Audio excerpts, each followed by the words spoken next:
ایک قبیل کے لوگ آپس میں ایک دوسرے کا کتنا خیال کرتے ہیں، کس طرح سے ایک دوسرے کے لیے ایثار کا مظاہرہ کرتے ہیں، کس طرح سے ایک دوسرے کے لیے پیار جتاتے ہیں، پیار رکھتے ہیں۔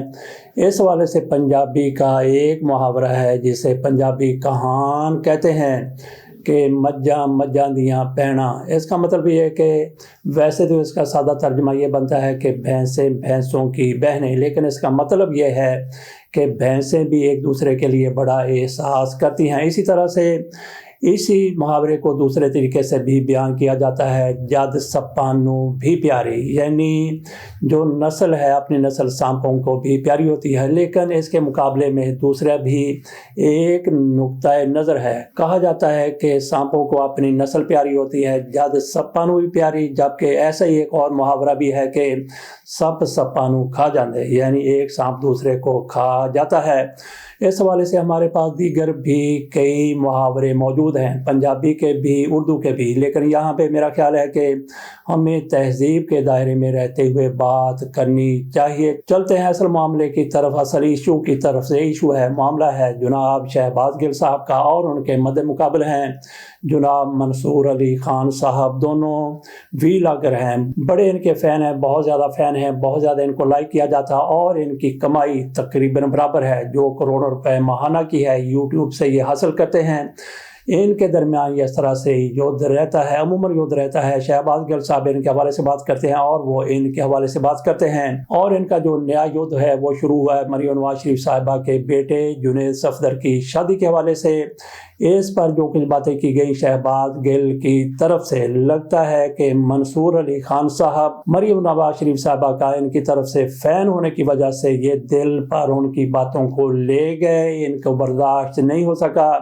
تو شہباز گل کی طرف سے شادی کے حوالے سے کیا کہا گیا تھا، مریم نواز شریف کے حوالے سے کیا کہا گیا تھا، اور بات پھر یہاں تک پہنچ گئی کہ انہوں نے ان کو بے غیرت بھی کہا، گھٹیا بھی کہا، اور اس کے مقابلے میں شہباز گل کی طرف سے ان کو بے شرم کہا گیا، بے تہذیب کہا گیا، اس طرح کے الفاظ استعمال کیے گئے، اور معاملہ ان دونوں کے درمیان اس طرح سے کہا کہ یدھ یا پھر جنگ چلتے چلتے بڑھتے بڑھتے، جس طرح سے کل جمع غفیر وہاں پہ موجود تھا اڈیالہ جیل کے باہر، عمران خان کی بہنوں کی ملاقات تھی، وہاں پہ کافی لوگ گئے تھے۔ اس حوالے سے شہباز گل کی طرف سے کہا گیا تھا کہ لوگ آئیں، کس طرح سے لوگ آئیں، ایم این اے اتنے لوگوں کے لے کے آئے، اگر وہ لے کے نہیں آتا تو اس کو پارٹی سے نکال دیا جائے، پارٹی سے لا تعلق کر دیا جائے، اس کا پارٹی سے کوئی تعلق نہ رکھا جائے۔ ایک ایم این اے، ایک لیڈر اگر 5 بندے لے کے آ جاتا ہے، جس طرح سے ان کے امیدوار بھی تھے ایم این اے کے، ایم پی اے کے، اگر وہ 5 بندے بھی لے کے آ جاتا ہے، یہ 1000 ہوتے ہیں تو 5000 لوگ ہو گئے۔ تو اس طرح سے شہباز گل کی طرف سے یہ سارا کچھ کہا گیا، اور واقعی کل ایک جمع غفیر دیکھا بھی گیا، کافی لوگ آ گئے، شہباز گل کی باتوں پہ آ گئے، شہباز گل کے کہنے پہ آ گئے، ان کے پیغام پر آ گئے، یا جس طرح سے بھی آ گئے۔ منصور علی خان کی طرف سے اس پر ایک ویلا کیا گیا، انہوں نے کہا کہ آپ کہاں ہیں، آپ کے گھر والے کہاں ہیں، آپ تو امریکہ میں بیٹھے ہوئے ہیں، آپ کے کہنے پر آپ کے گھر والے، آپ کے خاندان کے لوگ کیا وہاں پہ جاتے ہیں؟ اس پر بھی ان دونوں کے مابین بڑی تو میں ہوئی، ایک دوسرے کے حوالے سے انہوں نے جس طرح سے حملے کیے، جس طرح سے ان کا یدھ نظر آیا، تو میرا خیال ہے کہ جس طرح سے کہا گیا کہ مجھاں مجھاں دیاں بہناں اور جد بھی سپانو پیاری، ایسا ان کے مابین کچھ بھی نہیں ہے، بلکہ جس طرح سے کہا جاتا ہے کہ سپ سپنو کھا جاندھا، تو ایسا ہی سلسلہ ان کا بھی نظر آ رہا ہے۔ شہباز گل کی طرف سے کیا کہا گیا مریم نواز شریف صاحبہ کے بیٹے کی شادی کے موقع پر، ایک تو انہوں نے لباس پر بات کی، انہوں نے کہا کہ کتنے لاکھ روپے کا لباس تھا، کتنا مہنگا لباس تھا، اور یہ کہاں سے سلوایا گیا، یہ بھارتی ڈیزائنر کی طرف سے لباس سلوایا گیا تھا۔ اس کے ساتھ ساتھ اس کو تنقید کے زمرے میں لے لیا گیا کہ شہباز گل ان پر تنقید کر رہے ہیں، مریم نواز شریف صاحبہ پر تنقید کر رہے ہیں، لیکن اسی ویلاگ میں ان کی طرف سے یہ بھی کہا گیا، انہوں نے جنید صفدر کو شاباش دی کہ انہوں نے پہلے والے ہی لباس پہنے تھے، مہندی پر بھی، بارات پر بھی وہی شیروانی تھی، وہی شلوار بھی یا سوٹ تھا جو انہوں نے پہلے پہنا تھا، وہی انہوں نے چادر اوڑھی تھی، یہ سارا کچھ ان کی طرف سے کہا گیا۔ اور اس کے ساتھ ساتھ انہوں نے جس طرح سے سلوک کیا گیا صفدر صاحب کے ساتھ، کیپٹن صفدر کے ساتھ، اس پر بھی انہوں نے بات کی کہ شریف آدمی، اس کو پیچھے رکھا گیا۔ بہرحال جو کہ شہباز گل کی طرف سے مریم نواز شریف صاحبہ کے حوالے سے کہا گیا، ان کے لباس کے حوالے سے کہا گیا، ان کی جیولری کے حوالے سے کہا گیا، اور ان کے میک اپ کے حوالے سے کہا گیا، اس کو کچھ لوگوں کی طرف سے تنقید کے زمرے میں لیا گیا۔ ہم کوشش کریں گے کہ شہباز گل کی طرف سے اس معاملے میں کیا کہا گیا آپ کے سامنے رکھ دیں۔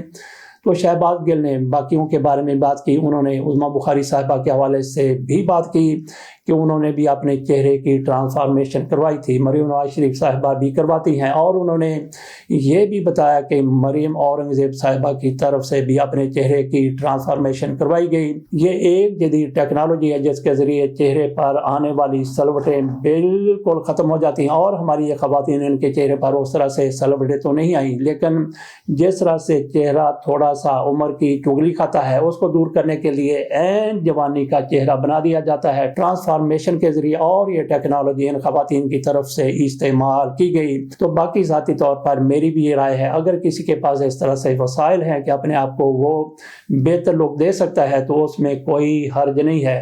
تو شہباز گل کی طرف سے یہ بھی کہا گیا کہ جس طرح سے عظمیٰ بخاری صاحبہ نے اپنی ٹرانسفارمیشن کروائی تھی تو اس سے ان کی شکل لگتی تھی جیسے نصیب لال بن گئی ہوں, جبکہ شہباز گل کی طرف یا باقی لوگوں کی طرف سے یہ کہا گیا کہ جس طرح سے ٹرانسفارمیشن کروائی گئی ہے مریم اورنگزیب صاحبہ کی طرف سے وہ بالکل کڑی بن گئی ہیں, اور ان کی لک لگ رہی ہے ایشوریہ رائے جیسی. ایشوریہ رائے جیسی وہ نظر آ رہی ہیں تو نہیں ہیں, بالکل نوجوان کڑی لڑکی خوبصورت. تو یہ مریم اورنگزیب صاحبہ کے حوالے سے انہوں نے کہا. آپ بھی دیکھ لیجئے کہ پہلے ان کی کس طرح کی شکل نظر آیا کرتی تھی. ان کی والدہ کی طرف سے کہا گیا, وہ خود بھی ایم این اے ہیں, ان کی والدہ پہلے بھی ایم این اے رہی ہیں, ان کی طرف سے کہا گیا کہ میری بیٹی نے بڑی زبردست قسم کی ڈائٹنگ کی تھی, تو ڈائٹنگ کی وجہ سے اس کا وجود, اس کا جسم اور اس کا چہرہ اس طرح سے نکھر گیا, A1 ہو گیا, کڑیوں جیسا ہو گیا. بات ہم کر رہے تھے شہباز گل صاحب کی. شہباز گل کی طرف سے ایسا کچھ کہا گیا جسے کچھ لوگوں کی طرف سے تنقید کے زمرے میں لے لیا گیا, اور ان میں سب سے آگے تھے جناب منصور علی خان صاحب. انہوں نے اس پر بات کرتے ہوئے کہا کہ یہ کیسی بات کر رہے ہیں, یہ کیسے لوگوں کے گھروں کے اندر جھانک سکتے ہیں, کیسے یہ کسی خاندان کے بارے میں بات کر سکتے ہیں, یہ تو ان کا ایک ذاتی قسم کا ایونٹ تھا. یہ اوپر سے جھانک کر کے, یہ انہوں نے نہیں کہا بلکہ اوپر سے تانگ جھانک کرنے کی بات کی گئی ہے طلعت حسین صاحب کی طرف سے, جبکہ وہ خود بھی ایسا کچھ پہلے عمران خان کی شادیوں کے حوالے سے کئی مرتبہ کہتے رہے ہیں. بہرحال مریم نواز شریف صاحبہ کے حوالے سے کوئی بات ہوتی ہے جس کو تنقید کے زمرے میں لایا جاتا ہے تو یہ لوگ پھر لٹ لے کر اس کے پیچھے پڑ جاتے ہیں. جس طرح سے منصور علی خان کی طرف سے شدید غصے کا اظہار کرتے ہوئے شہباز گل کو, ان کا نام تو نہیں لیا گیا لیکن سارے اشارے اسی طرف سے انہوں نے بے غیرت کہہ دیا, گھٹیا کہہ دیا, اور اس کے جواب میں شہباز گل کی طرف سے جو ایک لمبا چوڑا لیکچر دیا گیا, جس طرح سے انہوں نے ان کی آتما رول کے رکھ دی اپنی طرف سے, ان کے پلے کچھ نہیں چھوڑا. یہ شہباز گل کی طرف سے سارا کچھ کہا گیا. آپ کے سامنے رکھنے کی کوشش کرتے ہیں کہ منصور علی خان نے کیا کہا, اس کے جواب میں شہباز گل نے کیا کہا. اچھا, اب یہ سب کچھ تو ہوا, لیکن ساتھ ہی ساتھ جب ہم اس سب سے نپٹ رہے تھے, یہ سب کچھ دیکھ رہے تھے, تو اچانک جو لونڈا لپاڑا جی ہیں ان کی ایک ویڈیو سامنے آئی. انہوں نے اس میں ڈائریکٹلی, ظاہر ہے آپ کو پتا ہے کہ 2-3 دن پہلے جب وہ مریم نواز صاحبہ کے بارے میں ان کی سلیکٹیو غیرت جاگی تھی, اور وہ بغیرت اور بے شرم کا لفظ جو ہے وہ پی ٹی آئی کے لوگوں کے لیے, یا جن لوگوں نے مریم صاحبہ کی وہ جو شادی کے اوپر ان کی حرکتیں تھیں, جس طریقے سے انہوں نے اپنی پروجیکشن کی, جس طریقے سے انہوں نے ایک بالی ووڈ سٹائل اپنا پروفائل بنا کر پیش کرنے کی کوشش کی, اس پر ان کی سلیکٹیو غیرت جاگی, اور انہوں نے مجھ سمیت جن لوگوں نے بھی اس پر بات کی تھی ایشو پر, ان کو بے شرم اور بغیرت کہا. ہم نے ان سے کچھ سوالات کیے, اس کی چبن شاید زیادہ ہو گئی. پڑھے لکھے کم ہیں لگتے ہیں آپ کو, کیونکہ سکولنگ اچھی ہے. پاکستان میں یہ بھی رولا ہے, سکول بہتر ہو تو انگریزی تھوڑی سی بہتر پروننسیشن سے آپ بول لیتے ہیں. ویسے لونڈا جی کا حال تو وہاں بھی پتلا ہی ہے, لیکن اس سے لوگوں کو لگتا ہے کہ پڑھے لکھے ہیں. میرا خیال لونڈا جی نے صرف زیادہ سے زیادہ BA کیا ہوا ہے, ملک سے باہر تو کہیں پڑھنے نہیں گئے, اسی لیے ان کو اس بات کا ادراک ہی نہیں ہے کہ جو انٹرنیشنل یونیورسٹیز ہیں وہ کیا ہوتی ہیں, وہاں پر کون لوگ پڑھتے اور پڑھاتے ہیں. وہ میں آگے چل کر آپ کو بتاتا ہوں کہ کتنے زیادہ وہ بے وقوف ہیں اس معاملے میں. لیکن پہلے انہوں نے جو چیلنج کیا, وہ جب اڈیالہ میں یہ سب کچھ چل رہا تھا تو اس وقت مجھے کسی نے ان کی ویڈیو بھیجی.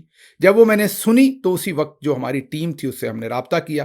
یہ پہلے ذرا لونڈا جی نے جو ساڑ پھکا, جو انہوں نے ایک اپنی نفرت کا اظہار کیا, یا آپ دوسرے لفظوں میں کہیے کہ ہمیں ڈسکریڈٹ کرنے کی کوشش کی, وہ تو جب تک اللہ کی ذات نہیں کرے گی ہم ڈسکریڈٹ نہیں ہوں گے, یا ان کی منظوری نہیں ہوگی تو آپ جیسے جتنے بھی دوست ہوں گے وہ ڈسکریڈٹ نہیں کر سکیں گے. بہرحال لونڈا لپاڑا جی نے کہا کیا, یہ پہلے سنیے.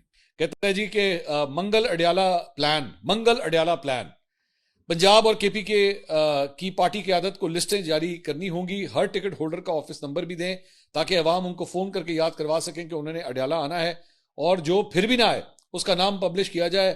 لگاتار 3 بار جو نہ آئے اس کی رکنیت معطل کر دی جائے. اور دوسرا ٹویٹ پھر اس نے کہا جی ریمائنڈر, آج اڈیالہ جیل کے سامنے تمام ٹکٹ ہولڈرز کو پہنچنا چاہیے, بھلے صرف 5 لوگ ساتھ لے کر پہنچے. خود امریکہ بیٹھے, خود نہیں آنا, باقی ٹکٹ ہولڈر آئیں اور اپنے ساتھ 5 بندے لے کر آئیں. چلیں میں شہباز گل صاحب سے ویسے پوچھ لیں تو شہباز گل صاحب آپ خود تو ہیں نہیں پاکستان کے اندر, آپ کے فیملی ممبرز کتنے گئے ہیں وہاں پہ؟ وہ تو یہیں پہ ہیں نا, وہ تو پاکستان کے اندر ہیں.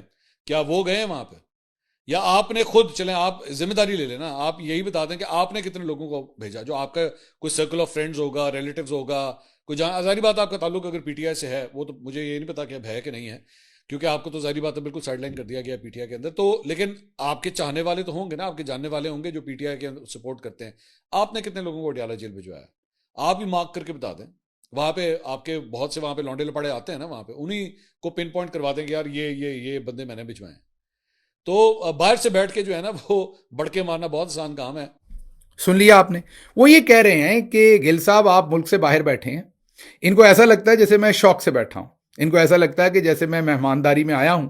جس طرح انہوں نے اپنے گلے میں مریم نواز کا پٹا پہنا ہوا ہے اور وہ سب نے ٹیلی ویژن سکرینز پر دیکھا جب انہوں نے انگلی ایسے کر کے ان سے کٹوایا تھا کہ یہ بھی کاٹ دو, یہ بھی کاٹ دو, اور اگلے دن انٹرویو میں وہ سب کچھ کٹا ہوا تھا. پھر ان کو کہیں سے بھنک پڑ گئی کہ ان کی بات چیت لوگوں کو پتہ چل گئی ہے کہ مریم نواز نے یہ سب کچھ ان سے کٹوا دیا. تو انہوں نے آ کر اپنے ٹاک شو کے اوپر اپنے اس ویلاگ پر کہا کہ میں کرتا ہوں صحافت ڈنکے کی چوٹ پر. پھر ان کی وہ ویڈیو لیک ہو گئی جس میں مریم صاحبہ کہہ رہی ہیں کہ یہ کاٹ دو, یہ بھی کاٹ دو, یہ بھی کاٹ دو. اس کے بعد ظاہر ہے ان کے گلے میں سب کو نظر آ گیا کہ کس کا پٹا پہنا ہوا ہے. یہ منصور علی خان ہے. کسی کے باپ کے اندر اتنی ہمت نہیں ہے کہ وہ مجھے آ کے ڈکٹیٹ کرے کہ میں نے کیا سوال کرنا ہے اور کیا نہیں کرنا, کہ مجھے کوئی پروف کر کے آ کے دکھائے. رکو ذرا, صبر کرو. اب ہم کر سکتے ہیں ریکارڈ, دیٹس فائن. 1 سیکنڈ, سوال کیا ہے؟ توشہ خانہ کے حوالے سے آپ کا نہیں, میں جنرلی بات کر رہا ہوں. کیا کسی کے باپ کے اندر اتنی ہمت نہیں ہے کہ وہ مجھے آ کے ڈکٹیٹ کرے کہ میں نے کیا سوال کرنا ہے اور کیا نہیں کرنا. تقریباً 2 کروڑ روپے کی آپ نے وہ گاڑی بیچی ان دا ایئر 2011-12. آپ پکچر اس کو ویڈیو تو نہیں کر رہے, بند کر دیں ذرا پلیز. کہ مجھے کوئی پروف کر کے آ کے دکھائے. میرے پاس اس کے فیکٹس نہیں ہیں, میرے پاس ہے ہی نہیں ڈیٹیل, مجھے پتہ ہی نہیں ہے. یہ 1 سیکنڈ ذرا اس کو کاٹیں, مجھے بتائیں اس کا فیکٹ کیا.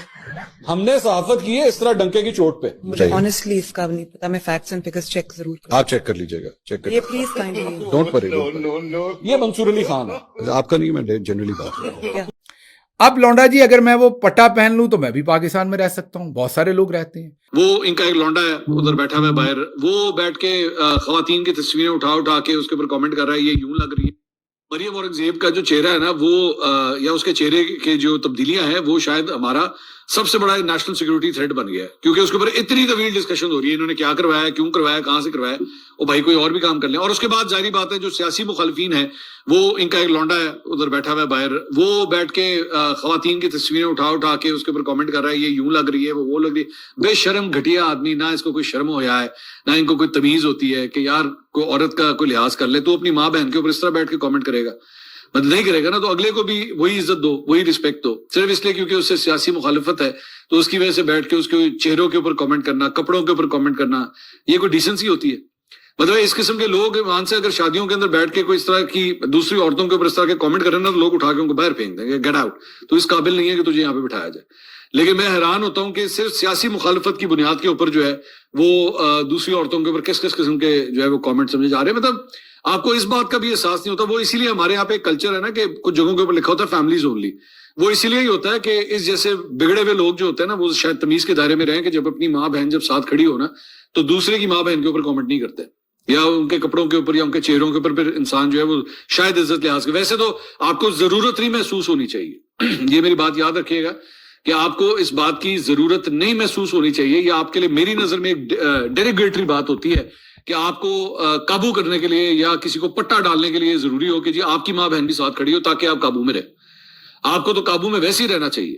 آپ کو اپنی زبان اپنی آنکھ جو ہے وہ شرم و لحاظ کے اندر رکھنی چاہیے. آپ کو اس چیز کی ضرورت ہی نہیں ہونی چاہیے کہ آپ کو قابو کرنے کے لیے آپ کی ماں اور بہن کو ساتھ کھڑا کیا جائے. آپ ویسے ہی اگلے کو جو ہے وہ عزت کی نگاہ سے دیکھیں. لیکن یہاں پہ ماشاءاللہ کوئی عزت لحاظ نہیں ہے. میں تو کبھی کبھار سوچتا ہوں کہ جس قسم کے کامنٹ کر رہے ہوتے ہیں دوسری عورتوں کے اوپر, ان کی اپنی ماں بہنوں کو اگر پڑھا دیا جائے کہ جناب آپ کے گھر کا سپوت جو ہے نا یہ آنکھ رکھتا ہے اگلے کے اوپر, کہ وہ اس کے چہروں کے اوپر یا کپڑوں کے اوپر اس قسم کے کامنٹ کرتا ہے, تو کیا عزت رہ جائے گی. لیکن خیر عزت کیا رہنی ہے, ویسی بغیرت اور بے شرم ہوتے ہیں, ان کو فرق ہی کوئی نہیں پڑتا. شہباز گل کی طرف سے منصور علی خان کی تعلیم کی بات کی گئی ہے کہ وہ BA ہیں. اس حوالے سے ہمارے پاس تھوڑی سی انفارمیشن ہے. آج سے 5 سال پہلے کی بات ہے کہ ہمارے ایک فیس بک فرینڈ نے بتایا کہ وہ امتحان دینے کے لیے گئے ہوئے تھے, ورچوئل یونیورسٹی تھی اور BA کا امتحان تھا. اس کا مطلب یہ ہے کہ شعبے میں جب منصور علی خان صاحب آئے تھے تو اس وقت ان کی تعلیم FA تھی. BA کے انہوں نے امتحان دیا, اور اس سے پہلے ہو سکتا ہے کہ ان کی طرف سے اس شعبے میں آ کے ہی FA کا امتحان دیا گیا اور BA کا امتحان دیا گیا. وہ پاس ہوا یا نہیں ہوا اس حوالے سے ہمارے پاس انفارمیشن نہیں ہے. تو ناظرین آپ کے سامنے گو کہ یہ طویل ویلاگ ہمارا ہو گیا ہے. آپ کے سامنے ہم نے ایک ایک چیز رکھنے کی کوشش کی ہے اور رکھ بھی دی ہے. تو آپ کو یہ سارا کچھ کیسے لگا؟ اس حوالے سے ہماری اپنی رائے یہ ہے کہ منصور علی خان کی کسی معاملے میں اپنی رائے ہو سکتی ہے, شہباز گل کی اپنی رائے ہو سکتی ہے, میری اپنی رائے ہو سکتی ہے, آپ کی اپنی رائے ہو سکتی ہے. لیکن اس کو لے کے کسی کو بے غیرت کہنا, کسی کو گھٹیا کہنا, کسی کو بدتمیز کہنا اور کسی کو اسی طرح کے نام دینا جن کو مایوس سمجھا جاتا ہے, بالکل بھی اس کی حمایت نہیں کی جا سکتی. اس کے ساتھ اجازت دیجیے. اللہ حافظ.